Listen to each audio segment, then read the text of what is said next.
You tappy there. Oh yeah, you're on. Testing. We're on. And we're live. And we're live. What's the crack? What's going on, everyone? What's the story? I should probably go live as well, should I? Or Can do, yeah, if you want. yeah, might as well, yeah. No bother. Set it up in the old tappy cup here. Yeah. Welcome everyone. This is podcast number 3, Cúpla Focal Podcast, and we're bright and early again on Thursday morning. Yeah, we're getting after it, as they say. Yeah, exactly. Getting after it. Getting better. We're getting better at the setup. I mean, things are moving more smoothly now. Like the first time we did it, it took us about an hour and a half just to get the laptop working properly. But no, we're getting better at this. So I promise you, episode number 340 is going to run like a 340. like a machine. You're ambitious. You're ambitious. How many podcasts is Joe Rogan on? 1,000. I'd say nearly 1,200. I'd say. Oh, we're a long ways. We're a long ways from there. He could do nearly 4 a week nearly some days. Like, does he? You could do, yeah. If he's a good week, he'd do 4 or 5 a week. He'd do three in a day. It's mental. You do 3 in a day? Yeah, and he just roll. Sit down and just chat to people, like chat absolute nonsense. Chat beans to people. Yeah. Smoke and drink and Fair play. Yeah, more power to him. Alright, so we have got a summary of last week's podcast. So I suppose one thing I do want to touch on first of all is like that. What about that match at the weekend? Yeah. Oh my god, man! After we said it, unbelievable. Now the podcast that you're seeing, they get recorded on Thursday and we put them up on a Monday. Yeah. So even though the last podcast went up on the Monday, which was after the hurling match that we're talking about, the Limerick hurlers, we hadn't seen the game during that podcast, so because all the Limerick hurlers training here, and it's just so it was so great for him. Like, we're so happy for him. Oh man, that was an absolute, it was unbelievable. Absolutely mental. Yeah, we were in here on Saturday, wasn't it? We were in here on Sunday. Yeah, we were here training. Gym. And we went in to watch it in town then afterwards. Well, did you watch it at home? No, I went home. I went home and watched it. Yeah, can't beat it from the whole couch, man. Absolutely savage. I suppose there's two sides of the coin there. It's class to be in like that environment with everyone's running together. But I also just love watching a match at home. Yeah, being able to watch the comforts of home. Yeah. But well done to the boys. Roll on. They're back in tonight, doing their session. But big thing is we'll give them their space. That's the main thing. So I make sure that their sessions now for the next few weeks are quality. And man, I'm buzzing for the next couple of weeks. Yeah. Buzzing, so. Another big game now the next weekend, isn't it? Galway and Clare. Yeah, Galway and Clare, the replay. Yeah. So that'll be good. Alright, so summary of so the last podcast, if you missed it, so the podcasts go on SoundCloud, that's where they're posted. We're currently in review with iTunes. So very good. When Apple get back to us, we'll be on there as well. Yeah. Holla at us, Apple. Yes, please do. So we're on SoundCloud if you want to find any of our previous episodes. And then the videos will be on Colm's YouTube channel, and I'm going to start taking the snippets. Like, that's my plan for this weekend, is to do a ball of them.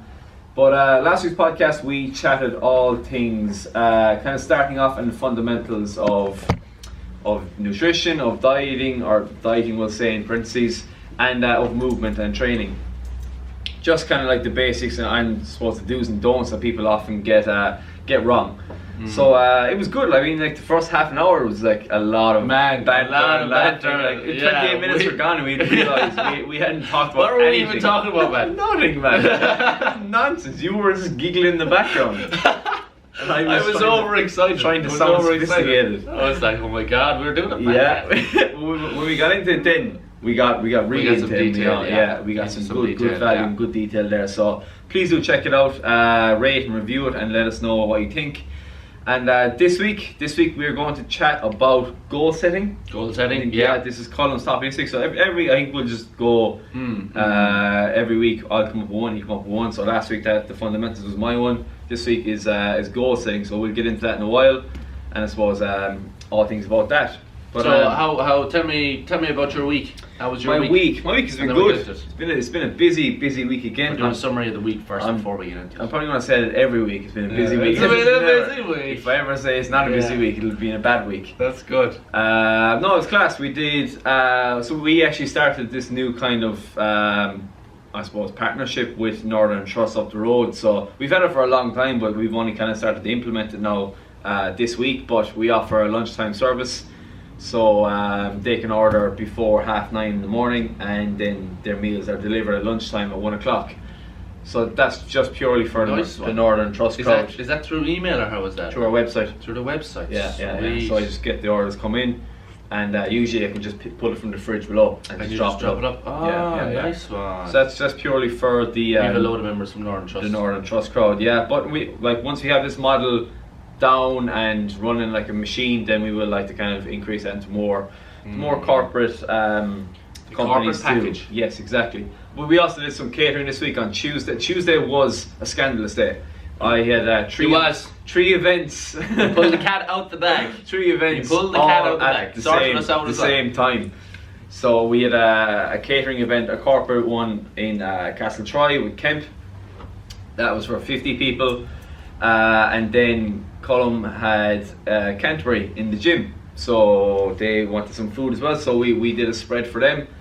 And there was a third one too. Oh, and just those deliveries as well. So they were all around like a 15-minute block. So everything was cooked together. I went off to the catering. The food for you was left here, and then I did those deliveries on the way. So I caught him at one stage. He was like legging it around the place. Sprinting through the place. We were in the process of finding spoons and forks for people, and I was like, "Oh, do you have any spoons and forks?" And he was pelting it from one spot to another. But like with those kind of things, I have forks down the kitchen. Those things, like for me anyway, I run to the absolute second. I have like alarm set on my phone that when one alarm goes off, like I know like this is it. I have to go now. So you know, I think that's just a good way of planning and preparing, and it all went smoothly, and everyone was fed and everyone was happy. So you were delighted. Yeah, it was good. And you've Owen's been making me curries this week. I knew they're good, man. They're good. The Colm's menu. Yeah. He started off with the curries that had mushrooms. They had mushrooms in them, but I'm not a fan of the mushrooms. But now he swapped it out with spinach and A1. Yeah. So then Colm can't have soy or dairy, so it's a coconut milk based curry with plenty of turmeric, cumin, and then lots of spinach and peppers and onions and lots of micronutrients. So I suppose it's nice to give you something that's not just chicken, broccoli, and rice. Go on. Yeah, so I also had a busy week, but I am getting a little bit more training done, which is great because I am trying to rehab a back injury at the moment. So documenting that away on YouTube. Canterbury Rugby, as Owen was saying, we're in on Tuesday. That was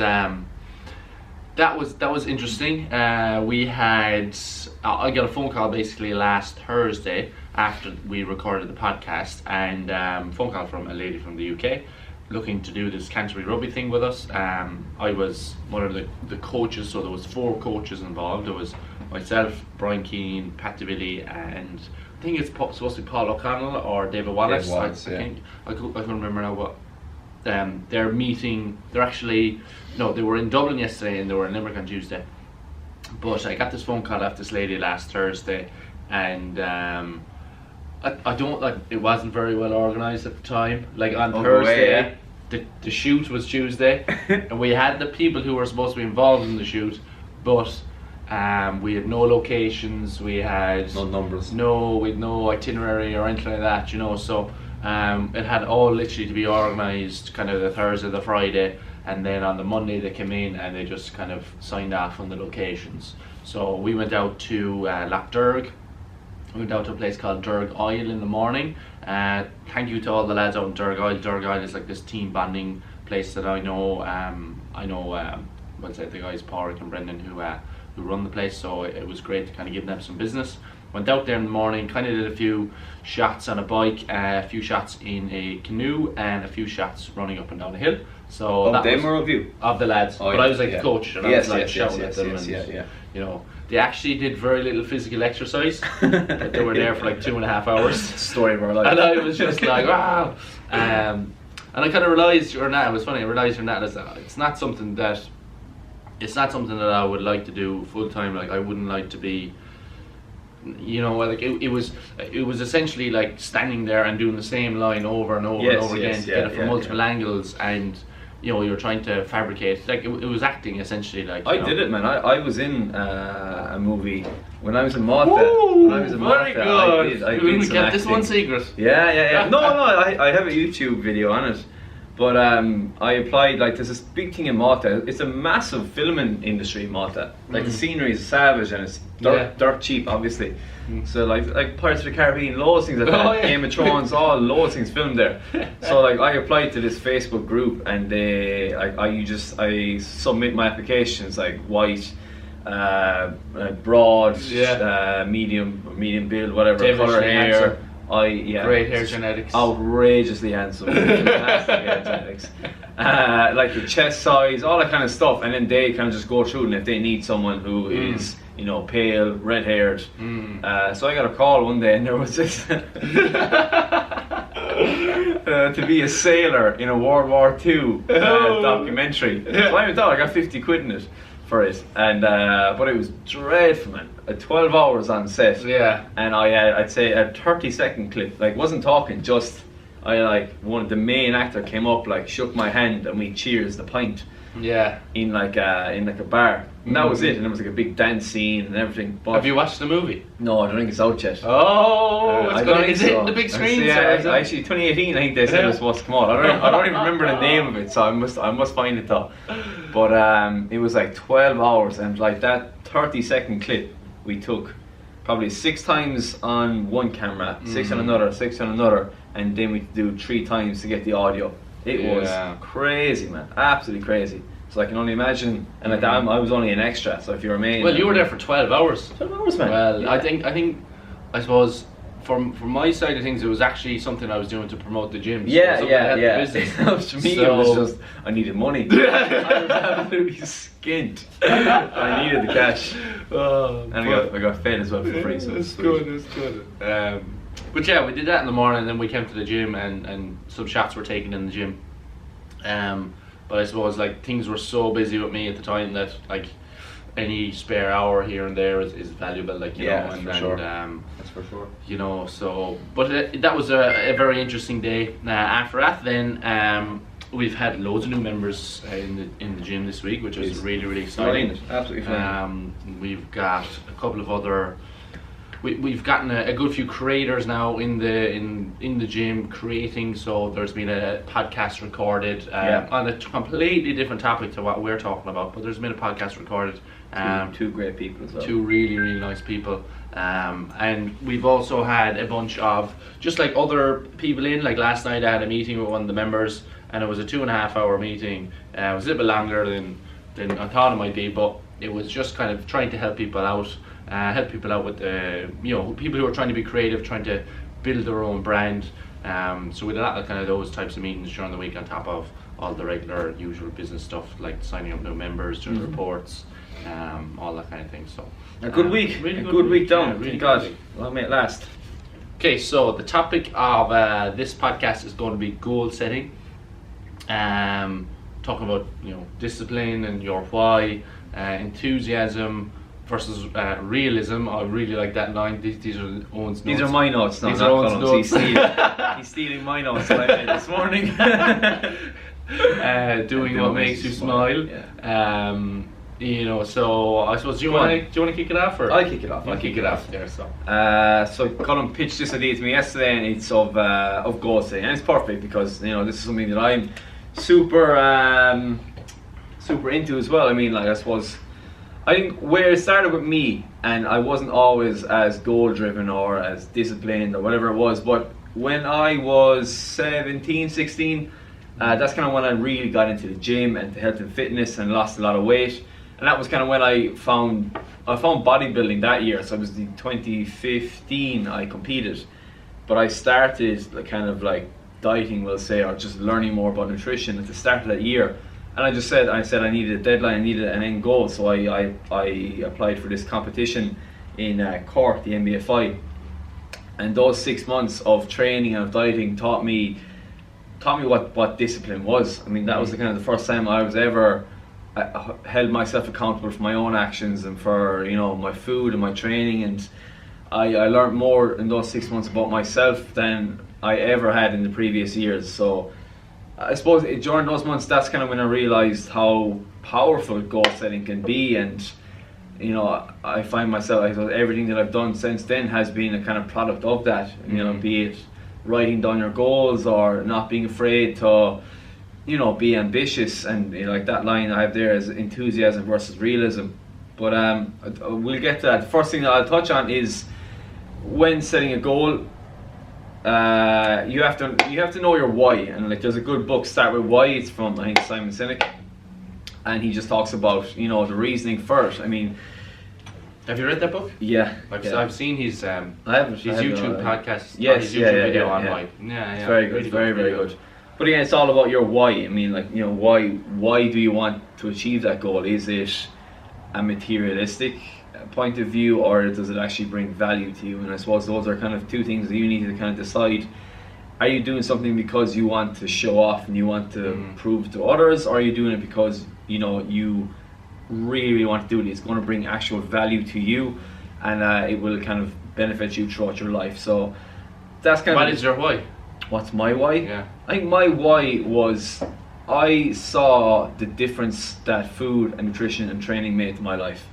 And having an opportunity then and an avenue to try and make that impact on other people, and then having this, I love being able to help other people and seeing my efforts being rewarded in others as well. Like, you have that kind of same effect where you will give twice as much as you would take, and that's what I love. And I saw that, and then the more, like through social media, the more recipes or stuff like that I posted, and the more value that people took, the better they got in the kitchen, or the better their health and fitness improved. That was savage, and like that in itself was an addictive thing that I loved. And why did you want to start your own business? Why not just do what you did when you were in college and, you know, be an engineer, but also kind of like maybe blog about food? Yeah, of course. Yeah. I suppose just to have the freedom to do what I actually love to do. I mean, I worked in the pharmaceutical industry for 8 months and hated it. Absolutely hated it. I just knew it wasn't for me. I mean, like, and a previous job I worked here in Limerick in Johnson & Johnson. Again, like, nothing wrong with those businesses, but it's just, for me, it just was not the environment, the role. These were the kind of roles that you would have filled if you went to exactly. I mean, like, we can come to that. Like, I have a chemical and biochemical engineering degree, and like I walked away from potentially a lot of money there. I mean, that's one of the highest paid engineering jobs you can get. Very nice. Yeah, I know. Yeah, so like, but again, that's it. Like, that was never an incentive for me, and I suppose in the first year it was. That's probably why I picked it, because I was like, mid. Get a degree, get a nice handy job, and make loads of money. But like, you know, I suppose the more I did it, the more I realized how much I enjoyed doing this and what we do now. It was never enough, and working in those jobs and, you know, doing those shit jobs, you kind of realize that, look, at the end of the day, like, money is great, but if you're not enjoying your day, if you're hiding in the toilet trying to pass time, then what is the point? Like, life is way too short for that. And I suppose doing what you love to do, having freedom to go for lunch with your family, or go meet a friend. I haven't had the chance to go for lunch with my family since I started the gym. It's just like nor have I. But we're hoping. When it's built, we're building the blocks. When it's built. So that's my why. I mean, it's just, I suppose, it probably is a good thing to work in a job that you hate, because is there a reason? I'm trying to get deeper into the why. Is there a reason why? Is there a reason why you want a job that gives you freedom? Yeah, I don't know.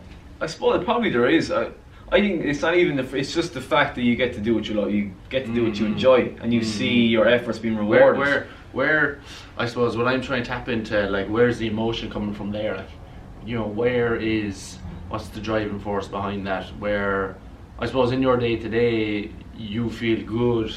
I suppose you don't feel valued when you're in a massive corporation. Those things, I was a number. No one knew my name. No one cared about me. I had one job, you know, press that button every hour, sign that sheet, you know, collect your wages and go home. And like, I just hated that. I hated not having responsibility. I hated not being able to interact with people, not be able to voice my opinion or something like that. And if I can't bring value and if I can't do what I like to do, I mean, if I can't interact with people or talk to people, then it just doesn't suit me. So like one big thing I noticed is like, if you meet people downstairs who bought meals, you'll always ask them how it was. Yeah. You get your face lights up when they say something nice about the food, you know. Yeah, so it's different. Yeah, I know. Yeah. And like, I suppose I never intended. I didn't start off with the intention to start my own business or anything like that.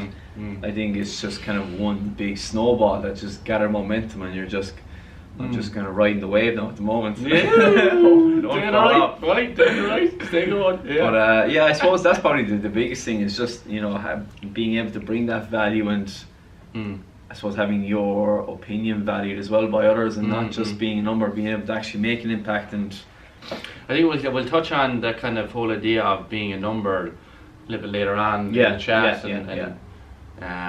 Go on, reverse it. Take me off the spotlight for a second. I suppose. Why? What's your why? What's my why? Well, my why is I want to look after like the people in my circle. So, you know, I want to be in a position where I can look after the people I care about. So that will be my immediate family. So my mother and my brother will be the main thing. And then after that, it's like who comes next? It's the people here in the gym. It's, you know, the staff. It's my friends. It's my relatives. So I mean, that for me, that's my why. I've actually thought about this a lot over the last like number of years because, you know, I'm trying to do a lot of different things, and in order to do a lot of different things, I kind of realised that where am I getting the energy from? Where am I getting my motivation from? And I need to tap into that. So. Like if I'm struggling with something, like I was here until 1:30 last night working out because the meeting that I was at finished at 10:30, so I started my workout at about 11:30.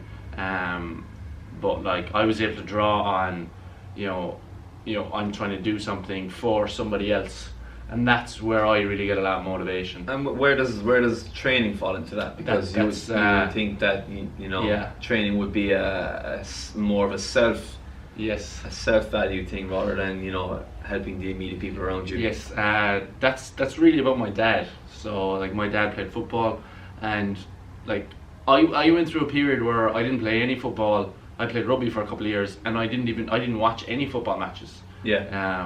So like football for me would be a sport that, you know, I could see myself like walking away from, because if I achieve certain goals within it, and you know, again, the whole reason I literally play football is because I want to do my dad proud, and I want to achieve certain goals.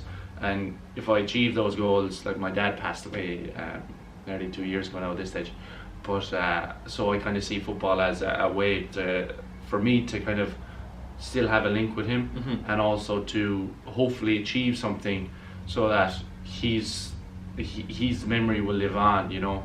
I kind of have this idea in my head, like with a couple of goals that I have, you know. It's not an idea. Yeah, it's not an idea. It's a goal. It's a goal, yeah. So I have some crazy goals in my head with regard to football, but like the reason I want to achieve those goals is so people remember my dad. Like I really do not care if people remember me or not. It's just kind of about the people around me that I want to look after. And like, you know, when we say, like when I say look after people, I don't just mean financially. I mean like, you know, the memory of people and how people are viewed. And like I want my mum as an example to be like, you know, I want her to feel good. Like I really want her to feel good, like all of the time. So like whenever I see my mom, I come running over to her, I give her a big hug and a kiss. And I remember when I was younger, excuse me, I kind of was like, you know, I sat down and I said to myself, okay, you know, what do I want? And I was like, I want my mum to feel good. How do I make my mum feel good?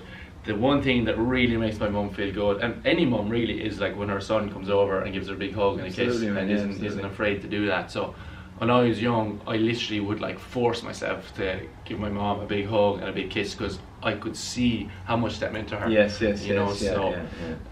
That would be my why is to try and look after the people around me. Like, it's a very selfless why in itself. It's the most unselfish thing ever. I mean, all your goals, all your values and your day-to-day actions are for others. And I suppose like for you, that's the biggest driver then. Nothing. So I'm like, my arms, I don't know if you know, my arms are so skinny. Like, I do not care how skinny my arms are. And like, I have done a bicep curl in about 2 years. And that's because like my goal is like football. And, and it's like, that day will come.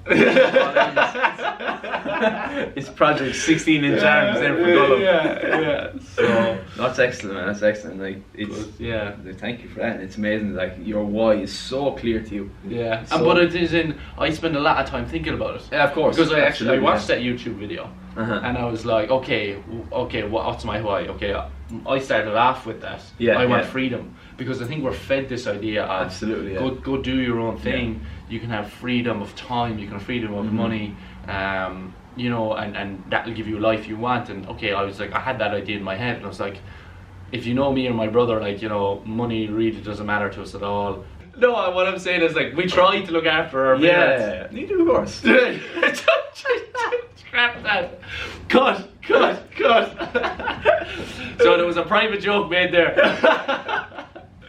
So like, we try to look after our parents, but like, there are days where like I'm wearing a Bean and Dingle t-shirt that's totally oversized, and like there's days where I could come in and wear a pair of flip-flops and and be wearing a pair of socks with flip-flops. So like, my appearance really doesn't matter a whole pile to me. Money really doesn't matter a whole pile to me. It's kind of, and that's where I kind of was able to narrow it down, was my why really isn't freedom of time or money, because any free time that I have, I'm working. And it's like, my why then is not that freedom. My why is like helping the people around me. So as an example, again, last night, I had that meeting for 2.5 hours yesterday evening. The meeting started at 8, finished at 10:30. I still needed to get a workout in. Get my workout in, finish the work at 1:30. Home to bed, back here in the morning for this podcast. And I remember after I finished that meeting, I was like saying to myself, like, I have to stop like trying to help everybody, please everyone, because it's eating into my own goals. Of course. There's a lot of people here that I would love to, and I am trying to help as much as I can. But we've had this talk about other creators coming in.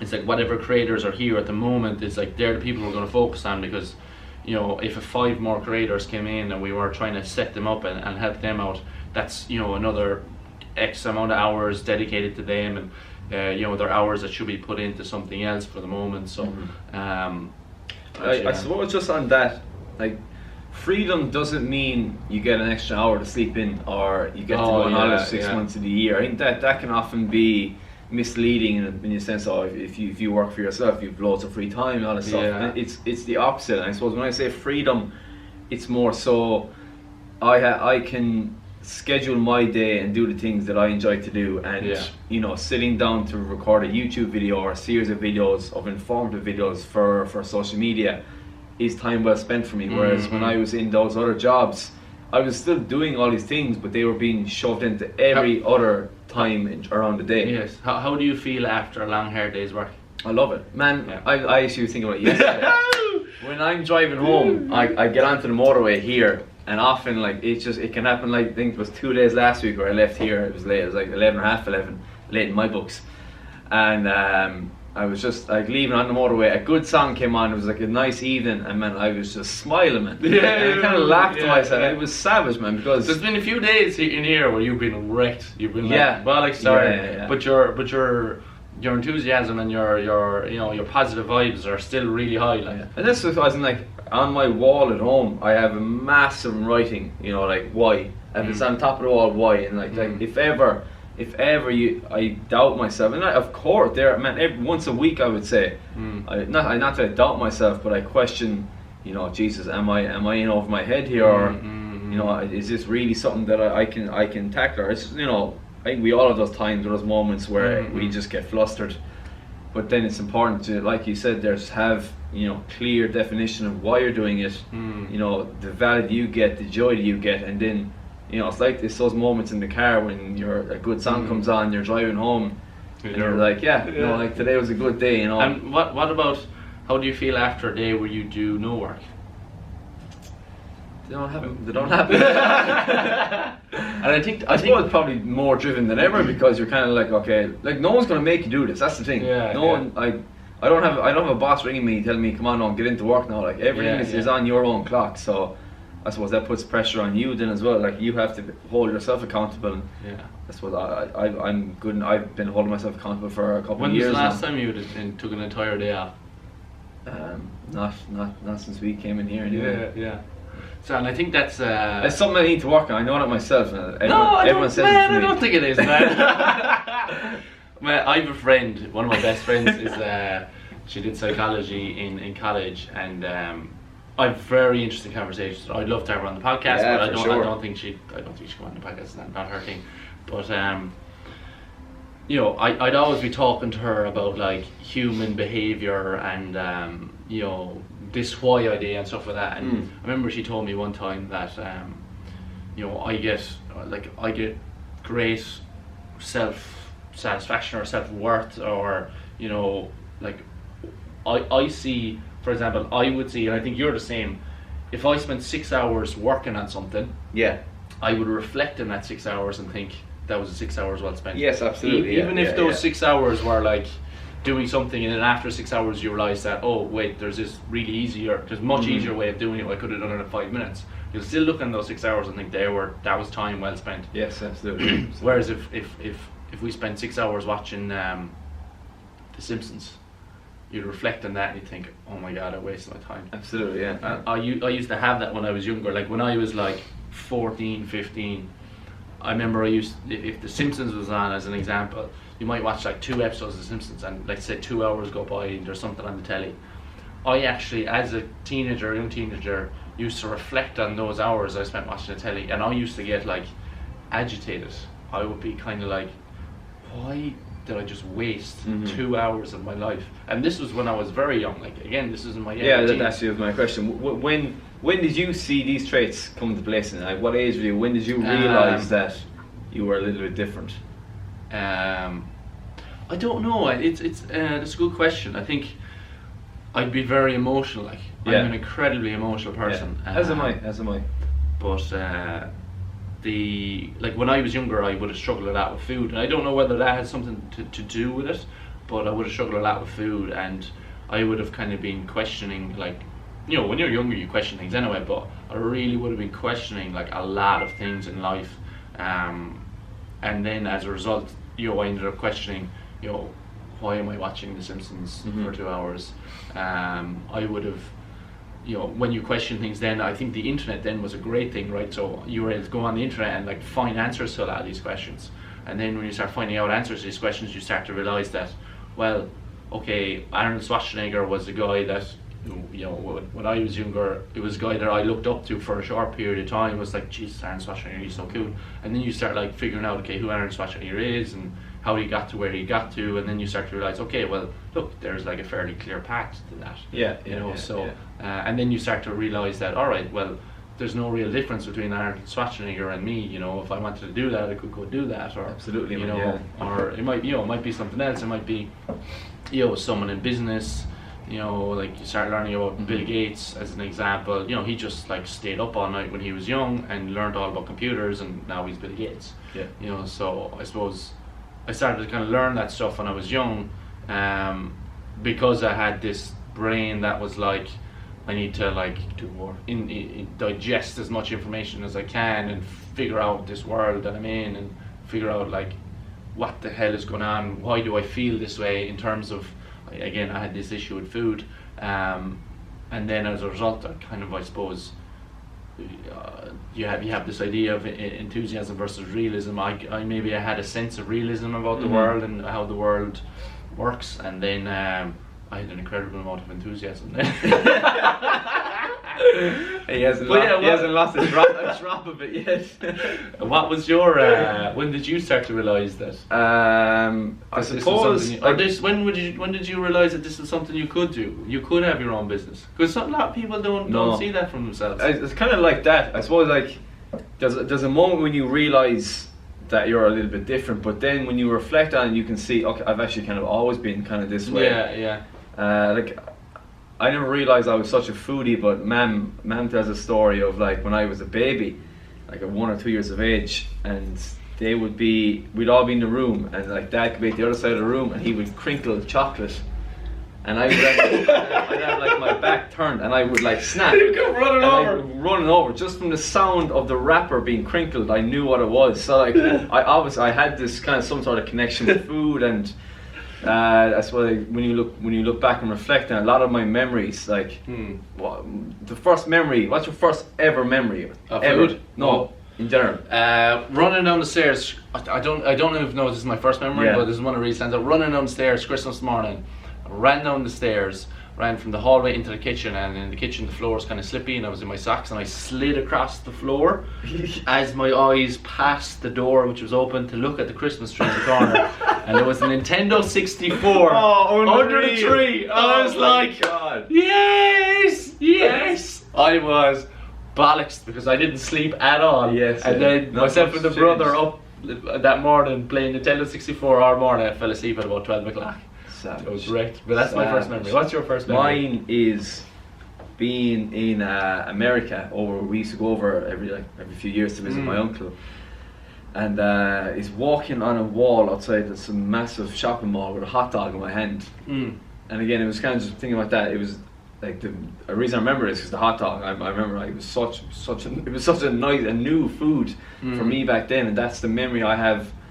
And again, it's related to food. And the more I reflected, the more I realised, okay, like there's more to this. I didn't realise you were so into hot dogs. No, I'm not. It's just, I don't know why, but it's that weird memory that I have. But what we touched on? Your very first memory. Yeah, I brought that up for some reason. Your very first memory and why you. Oh, when did I realise that I was, or when I could start my own business? Yeah.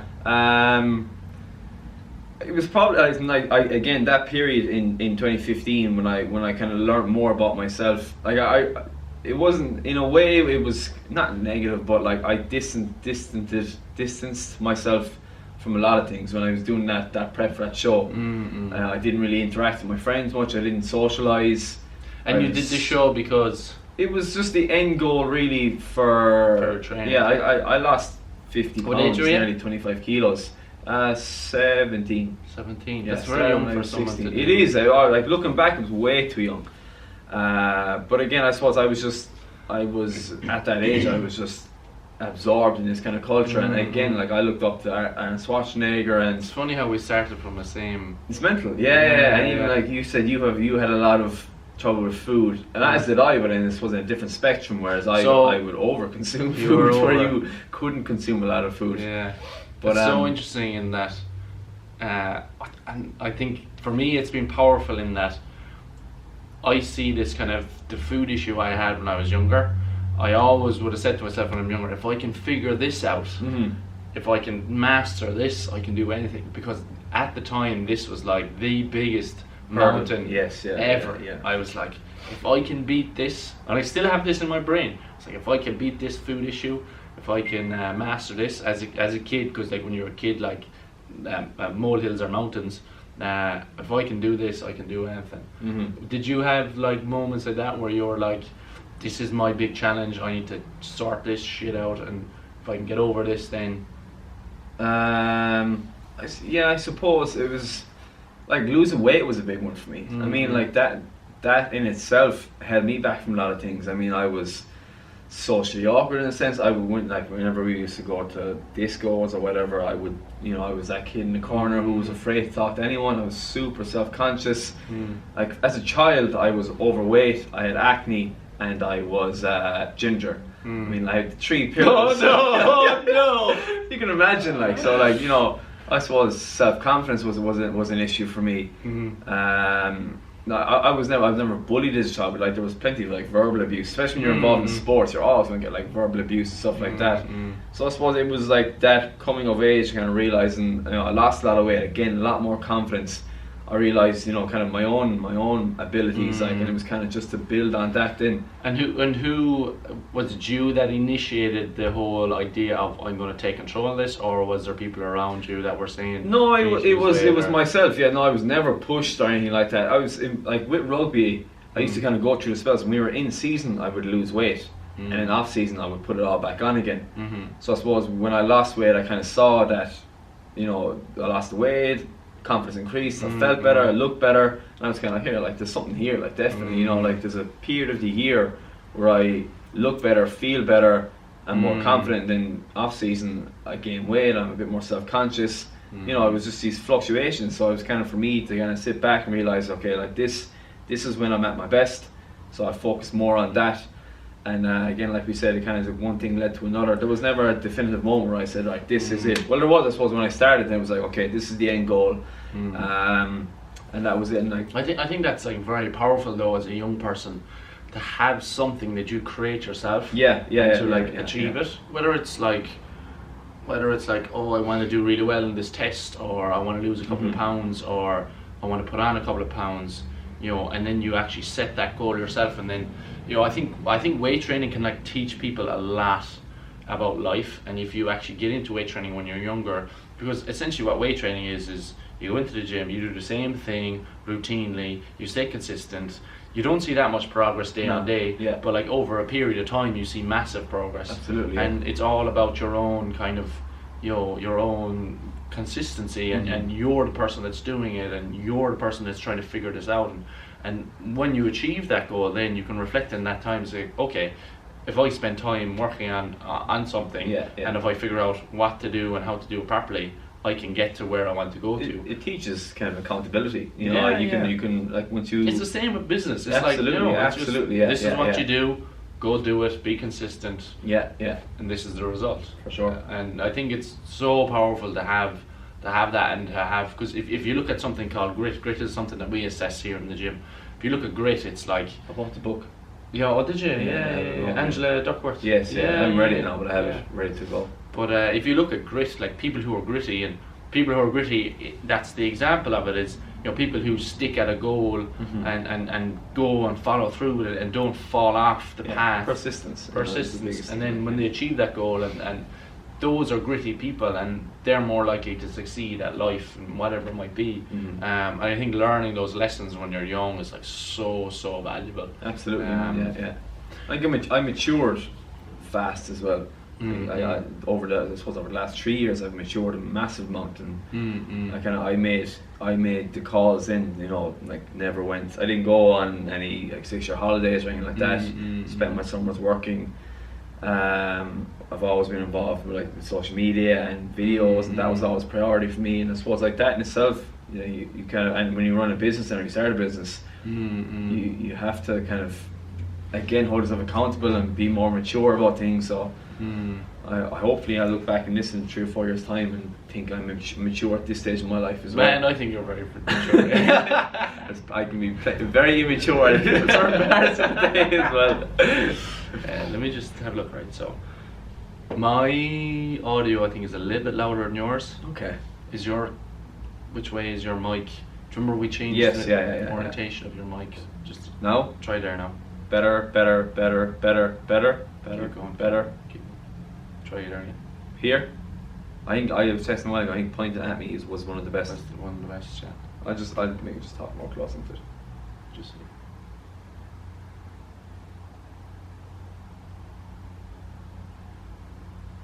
It's kind of, that sends the thing. Oh yeah, okay. That's fine, yeah. I'll take a step back. What do we mean? Alright, what are we on? We are on Jesus, 44 minutes. Okay, sweet. Jesus. Let's so the last do we want to get onto this topic here? Yeah, that's enthusiasm what I versus realism. That's what I want to do. Do what makes you smile. Yeah, the reason I wrote this down is because I think we both see this with other people as well, is that there is a fine line between overly enthusiastic and then just being kind of realistic in your approach as well. And I'll give the example of me when I was in college. I started doing what I was doing in second year. I just started cooking meals for other people, and like super enthusiastic, super optimistic about it. But I was also realistic in the sense that I didn't drop out of college and say this is it now, here we go full time. I was realistic in the approach that I can still put all my time in the off hours of college to grow this into something that could be sustainable for when I leave college. So that was kind of the realism part. It was taking a step back to say, Grant, if I drop out of college, I will have no degree, I have no source of income at the moment, I'm not financially stable. Mammy wouldn't be happy. Mammy and Daddy would not be happy. I'd be living at home with them. Still, I'm living at home with them, but I'd be without a degree, we'll say. And it was that kind of having that element. Still, obviously, as enthusiastic and as optimistic as ever, and you could see that because every hour that I wasn't spent in college was spent, trying to build this and progress with the other avenue. But do you think that realism though was more like the social pressure from your parents and the No, I don't think so. I don't think so because even when you're in Ireland, you're almost expected to get your degree. Yeah, I mean, there's a very kind of narrow-minded approach in Ireland where it's go to college, get your degree, get a job, pay your taxes, have a family, have kids, settle down. That's it. Like, whereas I would be the opposite. Like, I'm just like whatever. You're wild. You're a wild man. Whatever you're supposed to do. I don't want to do that. Like, but again, no, as in like. I could have dropped out. I mean, I was never told like you can't do this. Mom and Dad were great, and they kind of just said, look, let's look at this realistically. If you do drop out now, what happens? Like, and they were saying, like it was still growing, and there was nothing stopping me. The only thing I had to put in was time. So I was willing to do that. So again, it's having that fine line, and being realistic can often squish your goals as well. Again, when you fall into that. I'm going outside what's expected here, and especially in a small community, one person who speaks out of line can be kind of bashed and finger wagged at. So it's being brave and being enthusiastic and being optimistic about your goals, but also be realistic about it and take an approach that is sustainable and is a kind of long-term approach as opposed to this kind of excited all or nothing that could kind of fall flat in its face tomorrow and leave you back to square one again. What's your thoughts on that? I definitely think like a sense of realism is really important. Like I think when you go on the internet and things like that, and you look up this idea, what that really jumps out is like do what makes you happy, or do what you want to do, and if you do what you want to do, you'll never have to work a day in your life. But like, I think the realistic thing about it is, myself and Owen, like I went for coffee with my mum at the weekend for an hour, and that was the first time I got to sit down with her and talk to her for months, like maybe like 6 months, maybe it was Christmas time the last time I had a chance to do that. So, I mean, the reality is that this is a very competitive world, I think. Absolutely. So if you want to go do something, you got to realize that you're competing with so many other people, and there's luck, and there's we're lucky first of all that we're born into like this country, in this world, and you have the opportunity to have an education, and we weren't born with any kind of like physical or mental disabilities, so we're already winning, but again, like, we're fed constantly this idea that you can be what you want to be. And like, I follow Elon Musk. I'm a massive fan of Elon Musk, but he talks about this idea that what separates people in society typically tends to be intelligence. So like, the people who are at the top, like Elon Musk for an example, Bill Gates as an example, Warren Buffett as an example, they're incredibly intelligent. Absolutely. They're not just there out of luck, like they're incredibly intelligent. So I think it's like that intelligence, and using your intelligence is so key. So as another example that I told Owen, a story I told Owen was, I remember reading in a book one time about a Mexican lady who worked cleaning hotels, and basically her job was just go in and clean a hotel, clean the room, clean the toilet, but she was the happiest woman on the planet. She was like so happy, because when she got her wage, she sent that home to her family in Mexico, and that made a massive difference for them. She was living off absolutely nothing, but what she was doing had so much value. And I think, again, we're fed this idea that, quit your job, go do what you want to do. the reality is doing what you want to do in life is so difficult. Absolutely. Getting to the point where you're going to be financially free and time free, that is going to take a tremendous amount of work and luck and all those things.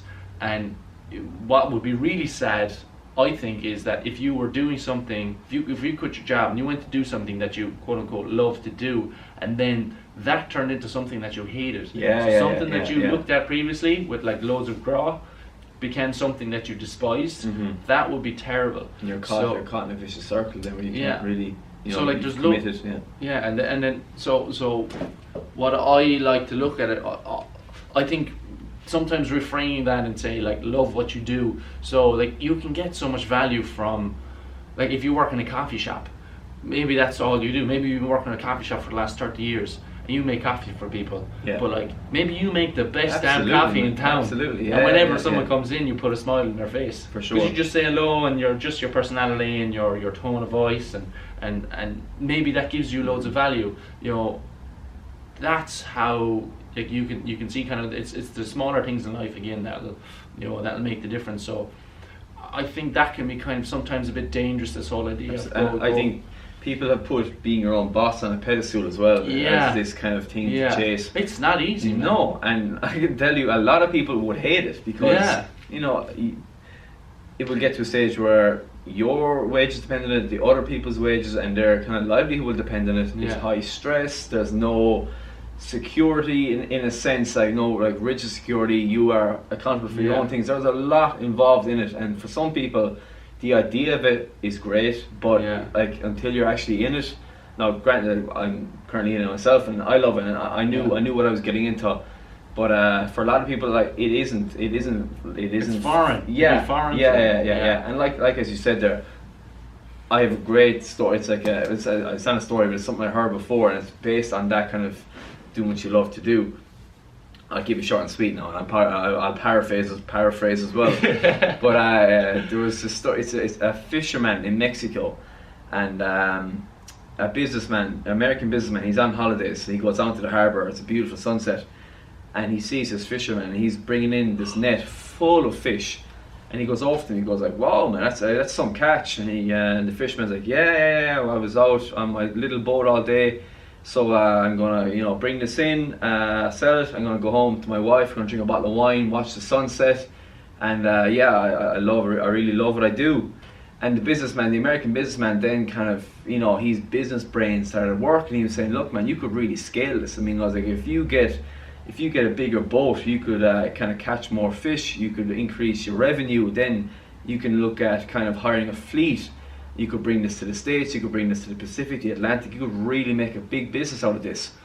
And the fisherman was like, yeah, whoa, that sounds great. And the businessman was kind of laughing. He goes, "What would you do with all that money?"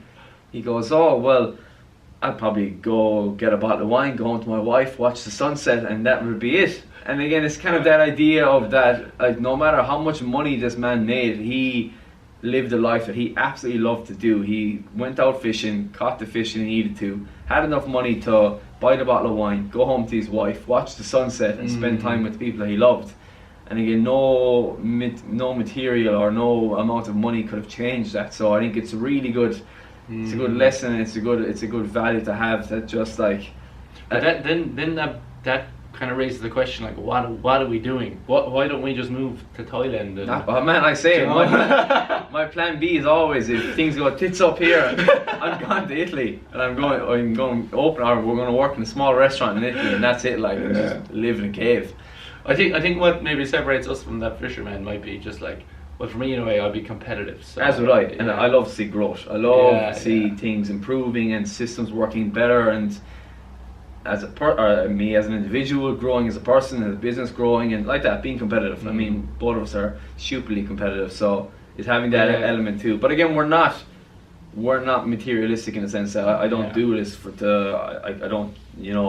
I don't have a number in my head that I want to reach money wise or anything like that. It's that fact of being competitive to grow the business, which will in turn bring more value, and at the end of the day. Just keep doing what we enjoy to do. I think that's a very interesting debate, maybe for another time. The whole idea of like, why do you even bother working when like you're just kind of working to retire, so that when you actually retire you can go live on a beach and watch the sunset? Why don't you just go do that now? We're never going to retire. 100%, man. You will never leave this place. Never. All right, that's enough on that. That's a wrap, and there's probably we could talk there's loads plenty more on that. I have one last point. Just if you struggle to find what you love to do, the best thing you can do is think back to what made you smile last and try and do more of that. I think that's a good way to start. And I will add to that, you gotta use your intelligence. You've got to be smart. Working hard is not enough. You've got to try and work smart.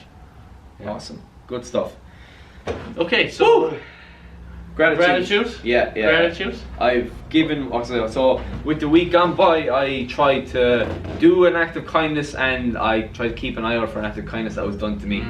So the one that I did, I was in Musgraves with Mam last weekend, and we were in some aisle, and I saw a woman pick up a bottle of my waddy or something like that. And we were walking out, and I saw the bottle of my waddy on